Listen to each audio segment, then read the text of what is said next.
Campbell, and welcome to the sets of Party of Five. I'm here to talk to you about Tourette's syndrome.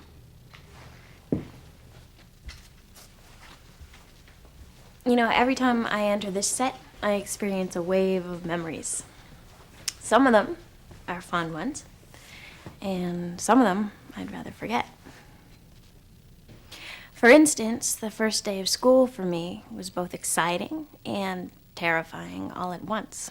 What will happen to me this year? What if nobody likes me? Will I fit in?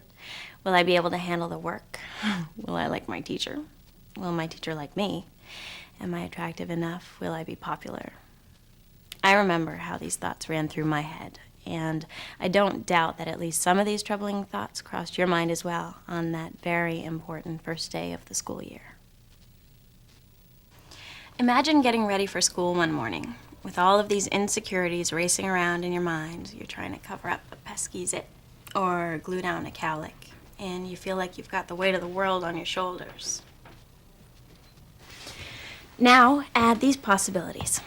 What if you make your entrance into the classroom, hiding your nervousness behind a cool facade and some new clothes, and as the tension heightens, you have a spontaneous urge to bark, to yell out your innermost thoughts, to curse, to spin your body, to punch the air or spit uncontrollably.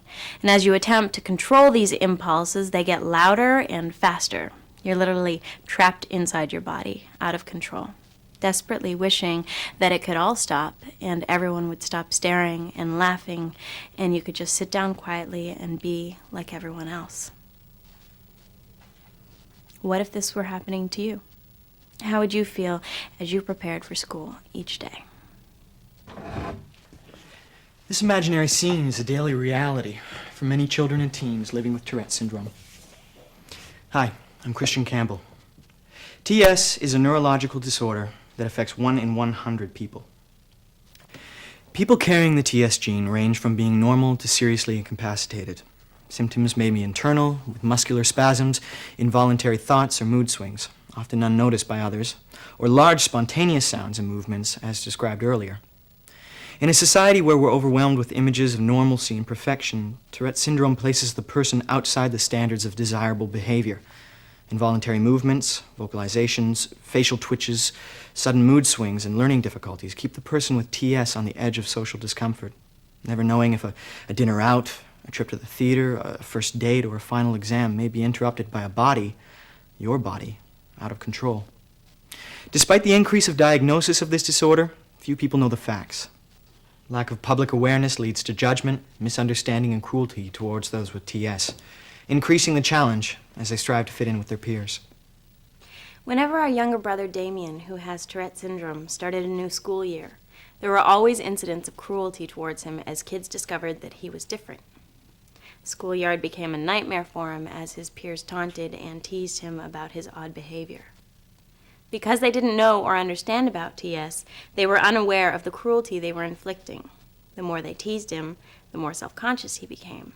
The harder he tried to control his tics, the harder they came.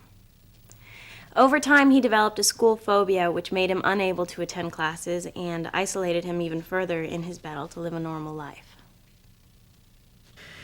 This type of cruel behavior is often motivated by fear of the unknown, the unusual, the unexplained. In Damien's case, he was lucky. Our mom, who works as a public educator in various fields, took it upon herself to go into the schools and speak about what it is to have Tourette's syndrome, to be visibly different, to have additional challenges while growing up. She explained the how, why, and what about TS, as well as what others could do to make it easier for anyone who appears different. The effects of these educational sessions were immediate. Many kids surrounded Damien with support and acceptance, becoming his friends and protectors as they watched out for him when his symptoms increased or when he was a victim of ridicule. As their understanding of Damien grew, he was able to come to peace with his condition. He too got involved in educating his classmates and teachers about Tourette's syndrome, encouraging compassion and tolerance towards anyone who's different from the mainstream. This experience has been an inspiration for our family. We saw the results that just a little education had in turning people's attitudes around, opening their hearts to others, and in helping Damien accept himself. It was then that we made a commitment to get involved in educating the public about this common, yet largely unknown disorder. So now we are very pleased to announce our current endeavor, to produce a 25-minute video. We'll share with you the stories of courage, perseverance, and triumph of individuals who have overcome the challenges of Tourette syndrome and have excelled in their lives, their chosen careers, and families despite this troubling disorder. We will provide information on the symptoms of TS, both visible and internal, some insights into how various people manage to cope with the disorder, as well as ways that others can be supportive. We hope to create a valuable resource for teachers, counselors, and medical professionals. Maybe some other little kid will use this tape to teach their classmates about what it is to be different. If you would like to know more about Tourette syndrome, the mysteries, the findings, the many wonderful people who live with this puzzling disorder, Or what you can do to help, please contact the Tourette Syndrome Association, 1-800-237-0717.